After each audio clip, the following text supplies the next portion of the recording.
It was the evening before Halloween, and all the engines were gathered round, ready and eager to start their annual tradition of telling ghost stories. The firelighter came to set the mood, and soon, the yard had an atmosphere ripe for spooky tales.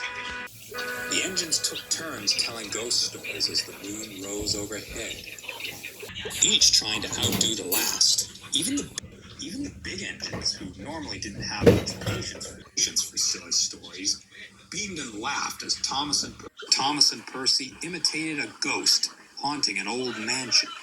Finally, it was Henry's turn to tell a story.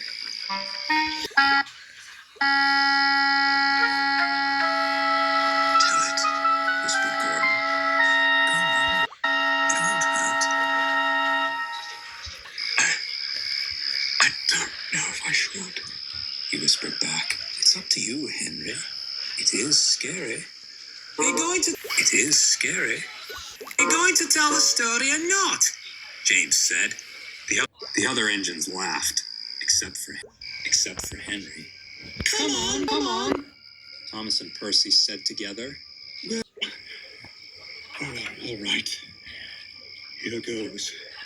Many years ago, there was an engine who worked on a faraway railway. He was never given a name. Should I say, never lived long enough to be given a name. You see, Henry continued. All engines, when they are built, are friendly and hard-working. But once in a while, engines come out bad. And I'm sorry to say, but this engine came out very bad indeed. No one knows how he came to be built or what led him to do the things he did. But he left a path of destruction that haunts his controller to this very day. The engine thought himself to be a premier engine from a famous lineage, but he was actually an experimental engine, only using parts of other steam engines. The parts didn't fit together very well and made him very mean-spirited and somewhat, dare I say, unhinged. He was painted blue. It probably should have been painted black. It was not uncommon for the engine to insult the others and resort to light sabotage, such as bumping them without warning and misplacing trains, or small, petty squabbles. He was also easy to anger and had fits of rage, taking it out on the trucks, and sometimes engines smaller than he was. One day, buffered up to one of these smaller engines and pushed him to the edge of the turntable well, threatening to knock him in if he didn't cater to his every whim. Edward suddenly gulped, as if a bad memory had flashed across his mind. The big engines were furious and confronted him about his awful behavior. "Stop bullying engines smaller than you," they said. But he wouldn't listen. He continued to play spiteful tricks and threatened that if the big engines ever told the controller about it, he'd make them pay. The two big engines, thoroughly fed up, got up very early and met the controller at the station. They told him all about what the engine had done, but the controller's hands were tied since the engine was on low.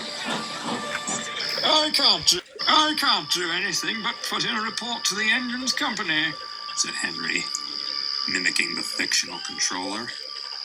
What happened then?" asked Toby. Well, one of the big engines left to take a train, and the other remained at the station, trying desperately to plead their case. It is said that the bad engine was passing through the yard at the time and saw the big engine. Needless to say, he was immediately suspicious. He confronted the big engine in the yard and said, "I told you not to tell anyone. You'll get yours." The big engine just laughed, believing the engine only to be bluffing. said. He was most assuredly not bluffing. The next day, the big engine was pulling an express train through the junction. And suddenly, without warning, the bad engine, knowing the big engine was just up the line, had intentionally missed the signal and plowed into the back of the express train. To get even, the sight of it was awful. The 3 rear coaches were smashed to smithereens, and everyone inside those coaches,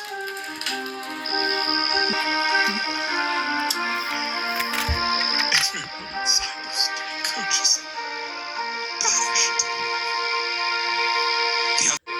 The other engines gasped. The big engine screamed, "You killed my passengers! You killed my passengers!"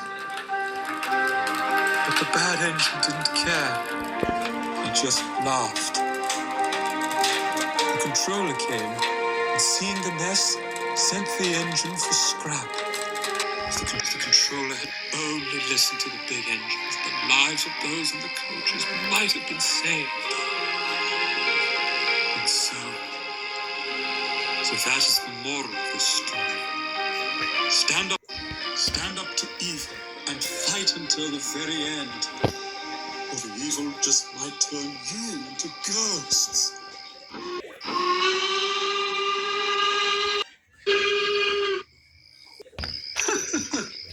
Wow, Henry, James laughed. That was a twisted story. I might have to keep the light on tonight, said Percy. And everyone laughed. Soon the engines began to leave the yard and get a good night's rest.